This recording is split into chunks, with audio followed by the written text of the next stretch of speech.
Un maestro es una brújula que activa los imanes de la curiosidad, el conocimiento y la sabiduría en los alumnos. Entre el 21 y 23 de octubre se realizará el quinto Congreso Internacional Documa, Tendencias de la Innovación Educativa.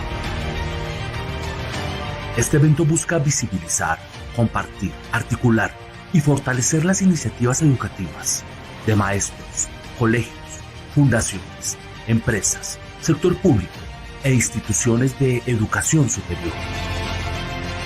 El Congreso Internacional Documa, en su quinta versión, cuenta con el apoyo de la Universidad La Gran Colombia, una experiencia de vida.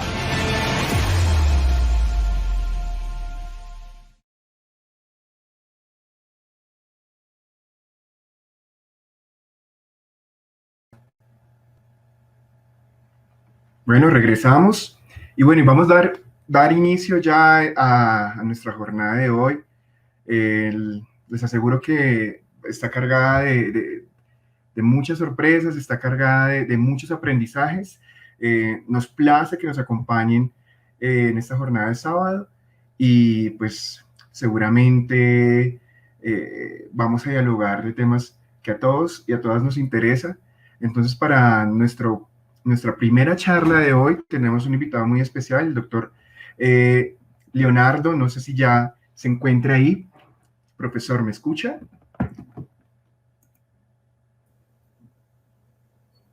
A ver, espérate. Yo escucho, pero no sé por qué no sale mi... A ver, espérate. Déjame ver. Debe ser un tema de configuración del fondo. Sí, Estamos sí, como en déjame ver cómo... en una casa campestre. Sí, es una casa muy pestre, pero la cosa es que tengo que saber cómo salgo de ahí. A ver, déjame ver. A ver, acá. Pantalla verde. Ninguno. Ahí estoy. Ahí sí. Ahí está. ¿Cómo Ahí estoy. está, doctor Muy Leonardo? bien. ¿Cómo me le va? Me le va bien, como dicen ustedes, sin pena. Ustedes Eso, tienen mucha pena, yo no tengo pena ninguna. Estoy súper bien. eso. Mi abuelo decía, ni siquiera regular, decía. No, ni siquiera regular. No, bien, bien, estamos bien. Sí, bien, profesor, qué alegría tenerlo acá. Todo listo para nuestra charla de hoy, ¿cierto? Sí. Entonces, el auditorio es todo suyo. Voy a simplemente a dar nombre a cómo se titula la conferencia. Es Centro de Estudios en Teoría Relacional y Sistemas de Conocimiento. ¿Estoy bien? Está muy bien. Listo, doctor Leonardo. Entonces, el auditorio es todo suyo. Nosotros estamos acá para ampliar el diálogo y vamos a ver qué recogemos en los comentarios de preguntas y sugerencias de los asistentes y se las...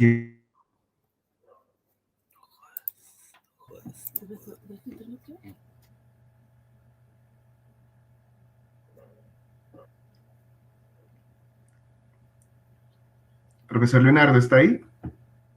Sí, aquí estoy. Lo que Listo, pasa es profe. que Murphy de vez en cuando se acerca al computador y te lo desconecta. Pero aparte de eso, todo bien. Listo, profe. ¿Quiere compartir alguna presentación? Sí, tengo que compartir, sí. Listo, aquí. Pero antes de compartir, a ver, veamos si está funcionando el compartir.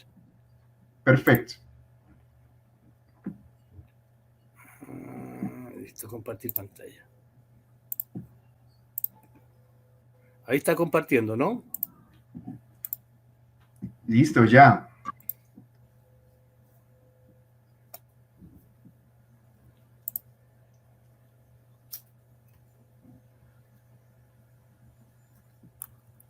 Ahí estamos. ¿Se ve bien? Sí, sí, de pronto es cambiarle está como el background que es para que su merced lo vea, para que usted lo vea, Espere. pero digamos, hay Sí, una pero opción que es para mostrar al público. Sí, déjame volver a compartir.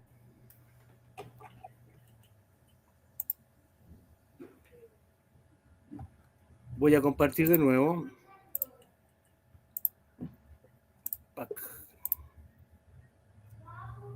Ahí sí, yo te voy a poner ahora, debería estar perfecto. ¿Ahí sí? Perfecto. Ok, Perfecto. Listo, listo, doctor bien. Leonardo. Ya es todo Bueno, suyo el auditorio.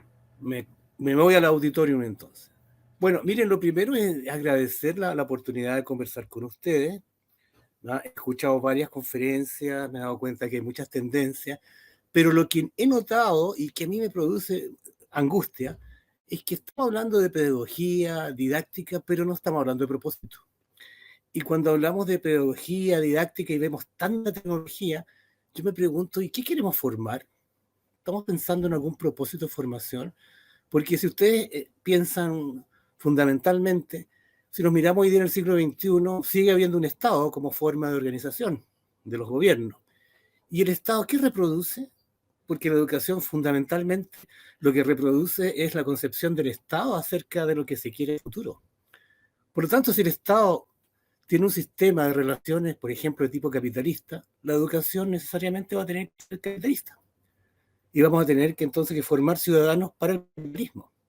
Lo mismo va a suceder con el socialismo. Vamos a tener que formar ciudadanos para el socialismo. Por lo tanto, en estricto rigor, la educación no es libre. No puede serlo porque responde a la formación y a la conservación de un sistema. Desde ese punto de vista, entonces, lo que hay que ver es qué estamos utilizando hoy día y qué queremos formar. Eso es justamente lo que a nosotros nos preocupa hoy día. En general, y voy a empezar por acá, educar, más que educar es aprender. Educar tiene un sentido, una obligación. Como les dije, necesito más capitalistas, formo capitalistas.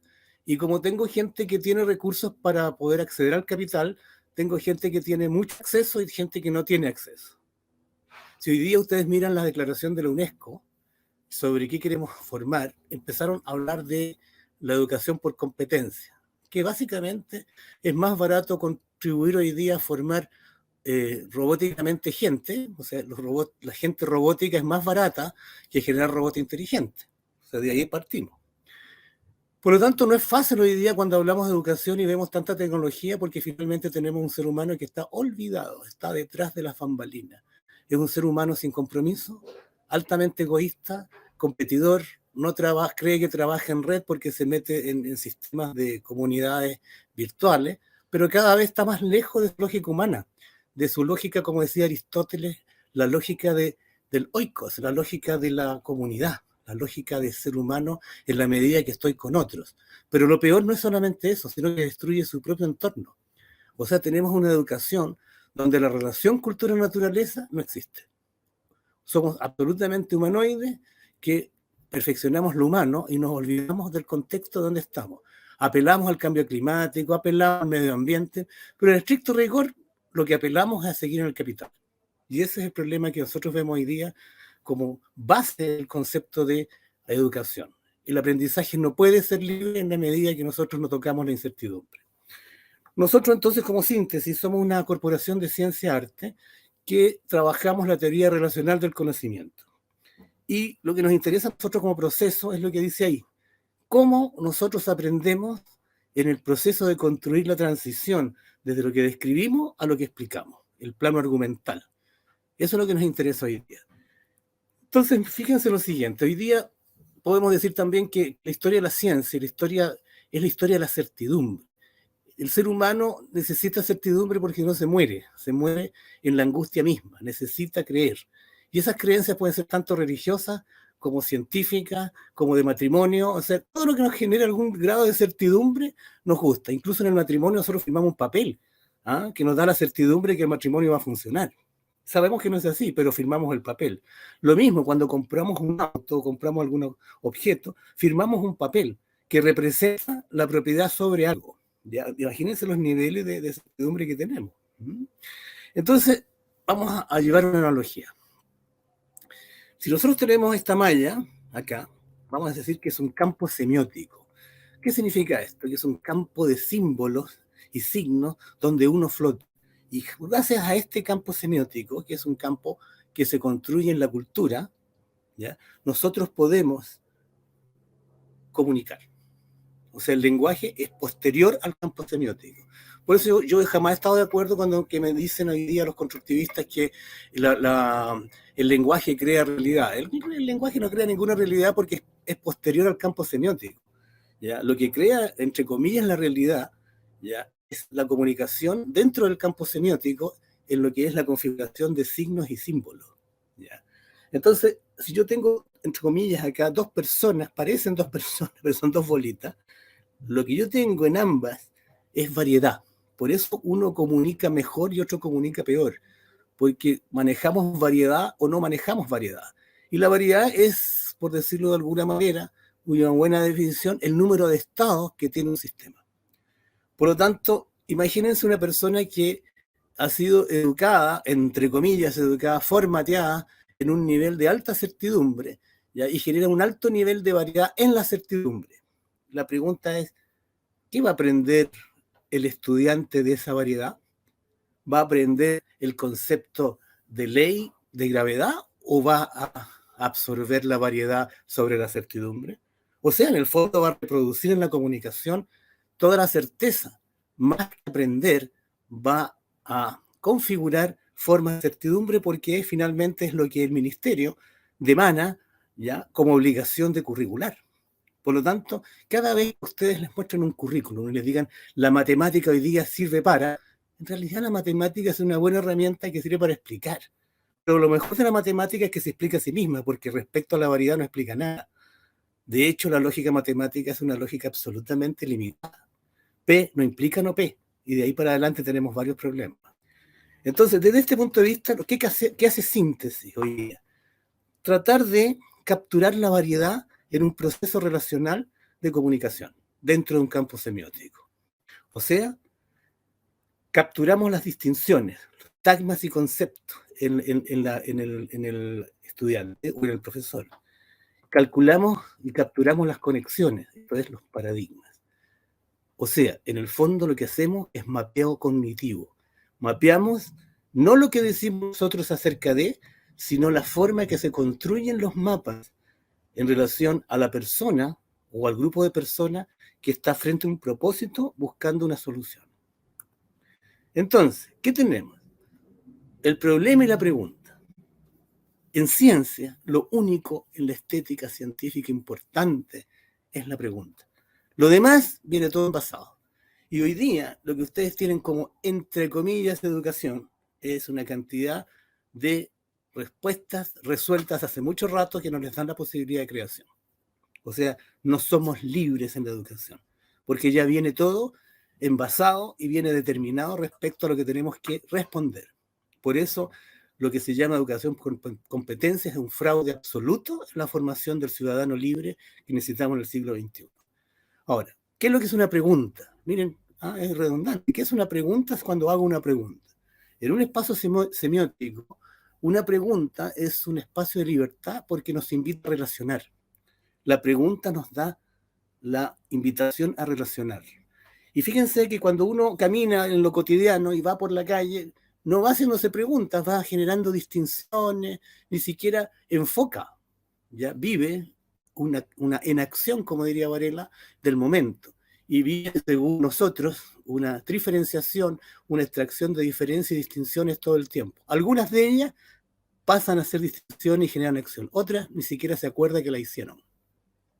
Pero eso implica lo siguiente. Si yo voy caminando, o voy a la clase, o estoy en una situación X, ¿ya? Y tengo una serie de distinciones que están en mi cabeza o en la mente, más que en el cerebro, como decimos nosotros. Cuando me hacen una pregunta, y sobre todo cuando me hacen una pregunta en negativo, que es el qué me impide hacer, lo que yo hago es seleccionar en forma inmediata ciertas partes de las distinciones que yo necesito. O sea, no necesito todo el universo respecto al problema, si la pregunta es en negativo. Me dan oportunidades. Cada vez que yo tengo un problema, el que me impide es más importante y más fuerte como forma de pregunta porque me saca el subconjunto de problemas que tengo que responder. Frente a eso, entonces, en la cibernética, que es lo que hacemos nosotros, cibernética relacional, los impedimentos son mucho más importantes que el cómo para resolver un problema. Por otro lado, el mapa de cognición está siempre compuesto de impedimentos conectados. O sea, estos impedimentos no son al azar solamente, son parte de nuestra historia cultural que vivimos y recreamos dentro del campo semiótico. Por otro lado, la gracia del mapeo cognitivo es que no es invasivo. no es el profesor quien impone la pregunta sale de la red o del estudiante que en su momento está haciendo las distinciones. Y la solución del problema emerge a partir del problema. O sea, está en el mundo de las distinciones que vivimos a diario. Entonces, ¿qué me impide? Se logra para matar. El que me impide es la pregunta respecto a un problema. Por ejemplo, si yo estoy viendo cómo Colón ya conquistó América, yo podría ponerme a evaluar qué me impedía a Colón cambiar una situación geográfica dentro de lo que era su economía.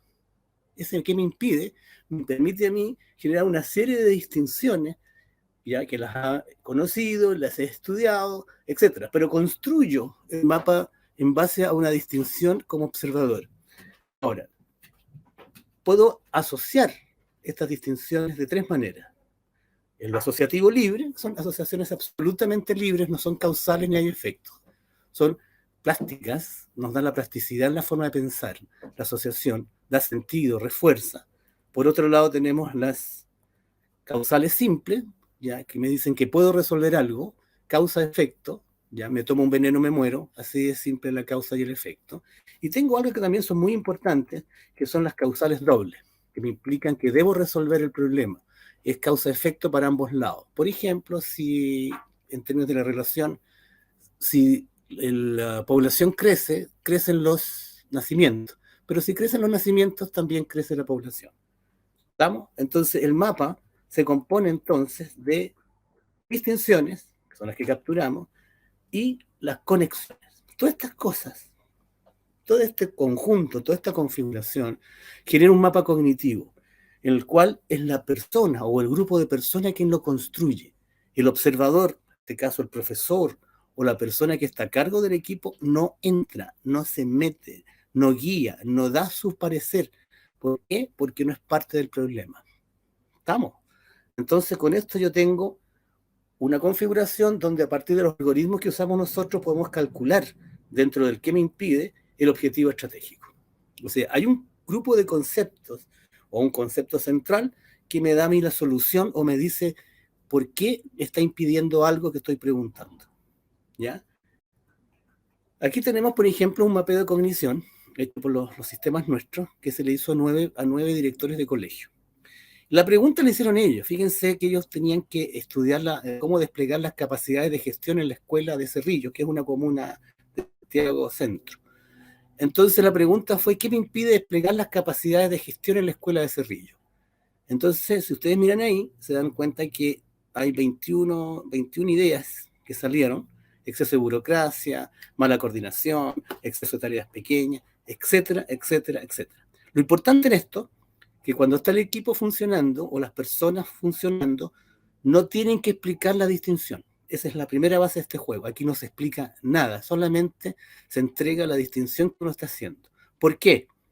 Porque tenemos un dicho en Chile, y seguramente estará en Colombia: quien aclara, oscurece. Cada vez que alguien habla más de 5 minutos, el cerebro, mejor dicho, la mente, se cansa.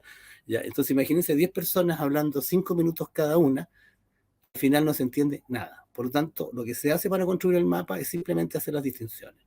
Y a posterior, cuando se termina de hacer las distinciones, ya se hacen las conexiones, que también las hace la gente que está generando el mapa. Una vez que tenemos el mapa, logramos calcular, por ejemplo, cuáles son los conceptos que generan mayor impacto. Si ustedes lo ven en la cuarta columna de la tabla, nos damos cuenta que hay un concepto que tiene 8 impactos. Significa que potencialmente tiene 8 soluciones. Ya no les voy a explicar la tabla porque si no estaríamos hace rato con más minutos. Pero lo importante es que tienen que creerme aquí que ese concepto tiene 8 impactos, o sea, 8 posibles soluciones. Y cuando uno mira dentro del mapa, se da cuenta que efectivamente tiene una cantidad de salidas, que son los 8 impactos, que son las flechas azules. Entonces el software inmediatamente nos dice a nosotros, mire, frente a eso, usted tiene que hacer la siguiente estrategia. Entonces me dice a mí, ¿qué me impide explicar las capacidades de gestión en las escuelas de Cerrillo? Centralizador, exceso de burocracia para la utilización de recursos de la escuela. ¿Qué tengo que resolver? Entonces, las flechas verdes, que son obligatorias, usted debe resolver excesiva intromisión de concejales en temas educativos. ¿Qué puede resolver? Cuando digo puede resolver, significa que puede ser o no puede ser. Por ejemplo, la falta de renovación tecnológica al interior del municipio. Los recursos llegan tarde, hay burocracia para el reemplazo de licencias médicas, los cotizadores no están a la altura de las necesidades de la escuela, procesos de compra no son eficientes, el PME está decretado. Ahí están las causas y efectos simples. Y después, las iniciativas dicen, mire, todo lo anterior hace sentido porque no se utilizan los recursos de manera eficiente de acuerdo a las necesidades. O sea, en el fondo, el mapa de cognición, la forma en que ustedes piensan, la forma en que conectan, genera no solamente una solución, sino una estrategia posible. Bien, si yo abro el centralizador, me voy a dar cuenta que tengo muchas más posibilidades de generar la estrategia. Por ejemplo, en el debe resolver, tengo conflictos con el exceso de burocracia, con la falta de llegar a acuerdo y con la confusión de cargos y funciones. Todo lo que está ahí escrito en la pantalla es parte de una estrategia que tiene que modelarse. Y hacia allá vamos. Entonces, si vemos todo esto y vemos al niño o a la foto del niño que está en pantalla, la pregunta es, ¿y ellos podrán hacer mapas de cognición también para saber cómo aprenden? ¿Qué tienen cuando dibujan? ¿Cómo conectan? ¿Qué tipo de conexiones hacen? Porque la verdad es que si uno hiciera una extracción del mapa que está abajo, vamos a encontrar que tienen formas de comunicación, porque están vivos, que relacionan de una manera que uno puede distinguir. Podemos ver certidumbre, podemos ver plasticidad. Hay varias cosas que se pueden obtener de un mapa en un niño. La pregunta es, ¿y nos permitirá el mapa saber si están aprendiendo o no? Y la verdad es que sí. Un mapa nos permite a lo menos 5 indicadores de aprendizaje. Por ejemplo, el tipo de distinciones. Si el proceso de aprendizaje es efectivo, el mapa aumenta las distinciones, ¿ya? Y se empiezan a develar procesos de abducción y diversidad. Empieza a complejizarse la variedad de distinciones. Por otro lado, está el número de circuitos. Los números de circuitos son básicamente, hablan de la recursividad de las explicaciones. No se reduce a un pensamiento lineal. Por otro lado, si el mapa está completo, si está todo conectado, no hay fragmentación en el pensamiento. O sea, el tipo tiene un discurso que es, ¿cómo se llama? Coherente de alguna u otra manera. No hay dispersión. Por otro lado, puedes ver cómo están los principios explicativos asociados al aprendizaje, ¿ya? Por ejemplo, si el principio que está generando las centralizaciones de alta certidumbre, estamos viendo entonces que la persona tiene una forma de mirar el mundo donde su base de conocimiento, su base de aprendizaje es certidumbre. Y eso dice inmediatamente que está perdiendo plasticidad en el conocimiento y en la forma de mirar el mundo. Y también esto mismo ¿cómo se llama? Se refuerza con la idea de los tipos de conectividad. O sea, podemos tener tipos de conectividad que son causales o asociativos. Imagínense un niño con un profesor, si el profesor es altamente causal, o sea, todas las conexiones son causales, ¿qué aprende el niño? ¿Aprende el concepto o aprende la causalidad asociada al concepto? Por eso nosotros decimos que nos enseñaron que el mundo era privilegiar las magnitudes por sobre las formas de aprendizaje. Y nos dijeron también, creen en la condición de incertidumbre y de determinabilidad. Esto fue lo que nos enseñaron. Y seguimos en esta. Por muchos robots que pongan, por mucha transformación digital, si seguimos privilegiando las magnitudes, si seguimos creyendo en la condición de certidumbre, lo único que estamos haciendo es digitalizar más de lo mismo. Y una frase que a mí me encanta es, tenemos para dejar aprender, tenemos que transitar de las lógicas elementales a lógicas configuracionales. Formas, pautas, contextos semióticos. Nosotros aprendemos porque relacionamos. Un ser vivo es un ser ecopoyético. Ya no es autopoyético, es ecopoyético porque relaciona. Y el ser humano en cultura es un oikos, como decía Aristóteles.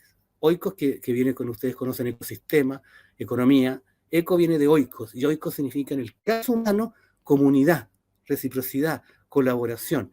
Y eso implica conocer pautas. ¿Por qué? Porque navegamos en una construcción cultural semiótica, en un mar de símbolos y signos, que nos permite justamente comunicar. Por lo tanto, ¿qué decimos nosotros? Tocar la incertidumbre es liberarse de las creencias que te impiden conocer. Cuando Heisenberg genera el principio inventa el principio de incertidumbre, se queda loco. Y está loco porque tocó por primera vez la libertad, porque no tiene ninguna creencia atrás que lo respalda para poder explicarlo. Por algo lo llama principio de incertidumbre. Por lo tanto, Hay que saber tocar la incertidumbre, siempre, porque es la única forma de aprender. Ok, muchas gracias. Eso era lo que tenía que contarles hoy día.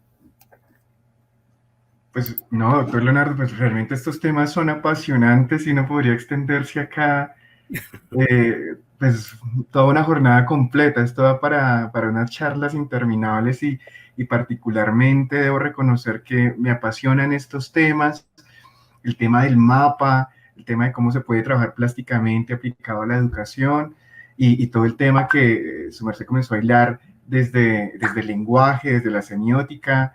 Creo que esto nos abre unas preguntas interesantísimas que tenemos que seguir construyendo y metiéndole, como decimos acá en Colombia, el diente como a estos conceptos, porque ahí hay preguntas todavía que nos pueden llevar de pronto a otras epistemologías, no sé, a la construcción de otros saberes. Y bueno, no, estoy sumamente encantado y acá súper conectado con estas temáticas.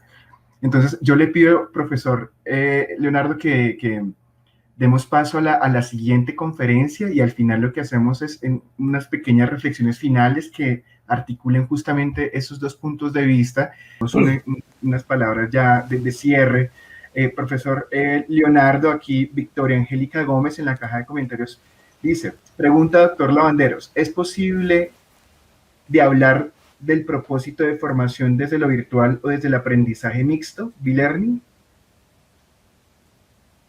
Bueno, la pregunta está un poco... No está claro. O sea, lo que pasa es que el propósito no se aprende, se co-construye. Los sistemas de redes, por decirlo de alguna manera, porque acuérdate que, a ver, voy a empezar algo muy simple. ¿Cuál es la creencia?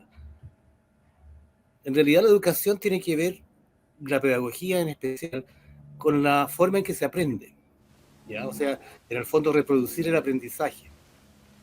Pero si nosotros tenemos una epistemología que se llama realismo ingenuo, por ejemplo, creemos que tenemos acceso al campo fenoménico, ¿ya? Entonces tenemos una creencia religiosa, que es el método científico actual. La ciencia cree en la objetividad como base de conocimiento. Pero eso es una creencia, una apuesta, porque siempre la objetividad es un predicado que alguien dice sobre el objeto. Y todo hoy día sigue la ciencia insistiendo en lo mismo. Siguen en la certidumbre del objeto. Mataron la relación porque no les conviene, porque la relación no se puede medir. Entonces, en la base, que yo lo veo hoy día a nivel latinoamericano, fíjense lo siguiente, el capitalismo, y voy a extender un minuto, funciona destruyendo obligatoriamente la relación cultura-naturaleza.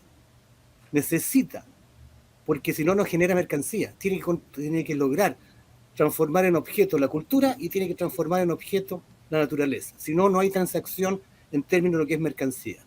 Por tanto, la educación, ¿qué va a hacer? Una disociación absolutamente de la relación.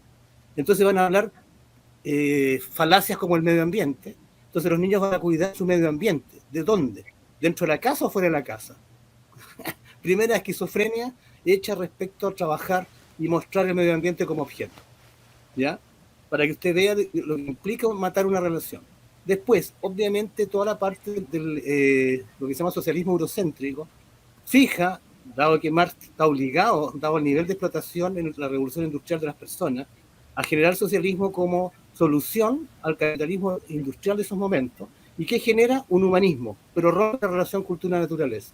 La pregunta es, ¿y quién mantiene la relación como concepto, como filosofía y como aprendizaje? Los pueblos originarios en Latinoamérica. El sumat causa o el vivir bien está en Latinoamérica. Por lo tanto, ¿qué hacemos nosotros? Miramos Finlandia, miramos Europa, ¿y qué nos ofrecen? Nos ofrecen una relación como concepto en educación, nos dan la forma de concebir el mundo de una manera armónica. No. Por lo tanto, nuestro propósito se construye a partir de lo que ellos mal llaman globalización, que no pasa a ser un neocolonialismo en términos conceptuales. ¿Y qué tenemos que comprar?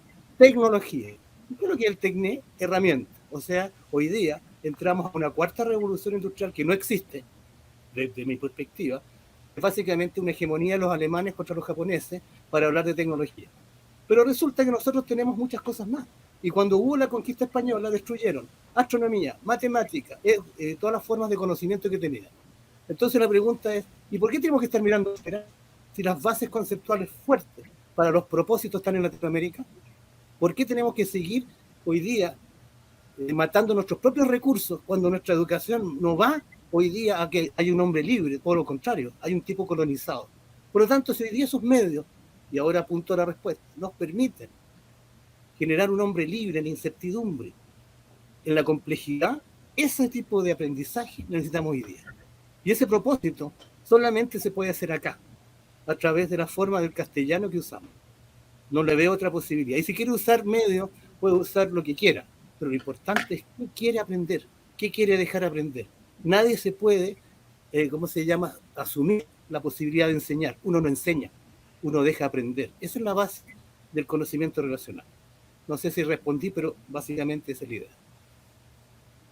No, doctor Leonardo, la verdad, pues ahí reúne yo creo que con ese comentario algunas preguntas que salen aquí en la caja de comentarios, entonces yo siento que con eso podríamos resumir parte de las inquietudes que el público está manifestando.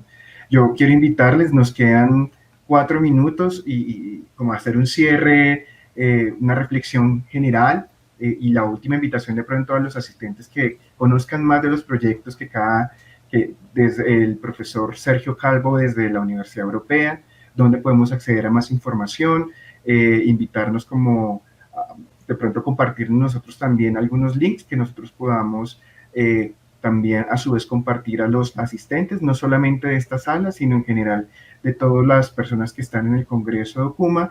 Y ya, entonces, profesor Sergio, regálenos las últimas reflexiones, las últimas invitaciones y pues agradeciéndole la participación a este diálogo junto con el profesor Leonardo.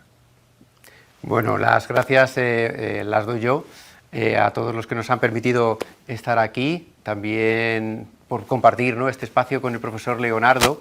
A través de la página web u otros links que podremos ahora subir, se puede encontrar más información sobre pues, muchas de las cosas que hacemos aquí en educación. Nosotros tenemos un área de educación muy potente en donde no solamente nos dedicamos a enseñar, sino a investigar sobre cómo enseñar.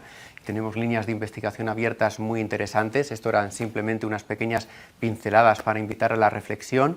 Si tuviese que acabar con una reflexión muy breve y por enlazar un poco con lo que decía el profesor Leonardo, efectivamente, yo creo que la tecnología no es nada, como he dicho, sin pedagogía, y esta pedagogía nos tiene que servir para formar a ciudadanos libres y que tengan una base en valores muy sólidas. Ese será el futuro. Bueno, muchas gracias al profesor Sergio Calvo desde la Universidad Europea. Profesor Leonardo, minuto y medio de cierre, por favor, para pues, terminar esta jornada como tan interesante, de carácter muy internacional. Estamos en diferentes perspectivas, como en diferentes lugares del mundo. Eso es lo que enriquece este tipo de congresos. Entonces, minuto y medio para un cierre, profesor Leonardo. Mire, yo creo que hoy día, incluso cuando hablaron sobre los niños son plásticos, tienen una plasticidad neuronal fantástica, porque son relacionales. La base de la vida es relacional, siempre ha sido ecopoyética más que autopoyética. ¿Ya? O sea, el pollo de la producción del oico significa producir relaciones. La base de este conocimiento tiene que ver con lo que el niño viene. El niño tiene que producir y mejorar su relacionamiento en términos de los conceptos que le permiten esa libertad y esa incertidumbre. El niño tiene que aprender en la incertidumbre. Él ya viene con la incertidumbre. Lo que hacemos nosotros es liquidarle justamente la creatividad con la certidumbre, porque tenemos creencia. El niño no tiene creencia, el niño viene abierto. Por lo tanto, cuando usted, John, quería meter a su hijo adentro con tecnología, haga lo que quiera, pero no le diga el no. El no, justamente el límite, es cuando la creatividad se pierde. ¿Ya? Entonces, porque tengo 1 minuto y medio, la libertad tiene que ver con la incertidumbre. La libertad tiene que ver con la condición de poder abrirse a otros espacios y matar o liquidar el miedo al conocer. El conocer justamente implica configurar su mundo, y ese mundo tiene que ser plástico, dinámico, ¿ya? Y eso significa volver a la teoría de sistemas que no se estudia. La teoría de sistemas, la cibernética, que es algo absolutamente transdisciplinar, no se aprende, no se estudia y ni en la universidad ni en los colegios. Entonces es ridículo que hoy día hablen de sistemas cuando la base teórica de la teoría de sistemas no está en ninguna parte, porque no se enseña. Entonces, por ahí ya tenemos un primer problema. Entonces, yo me voy a despedir diciéndole, respecto a las cosas que estaba viendo acá, vayan a la página web nuestra, que es síntesis.cl. Hay libros, hay de todo para que puedan extraer lo que estamos diciendo, ¿ya? Síntesis en la segunda I es Y. Entonces, www.síntesis.cl, Y. Y ahí bajen libros, bajen todo lo que hay, porque hay demasiado. Y ahí todo está abierto a que ustedes puedan consultar respecto a la teoría relacional. Pero yo termino con eso. La libertad es tocar la incertidumbre. Y eso, por eso Heisenberg se volvió loco. ¿Ya? Eso, muchas más. Gracias. Bueno, queda desearles un feliz resto de día. Muchas gracias por la participación, por el tiempo y sus palabras. Y pues bueno, no, ustedes a los asistentes no se desconecten de toda la jornada que viene. Vamos a entrar a un pequeño espacio de spots y de publicidad y nos vemos en 10 minutos. Entonces, muchas gracias y al profesor Sergio, al profesor Leonardo, un placer haberlos tenido en este espacio. Gracias. Gracias. Gracias.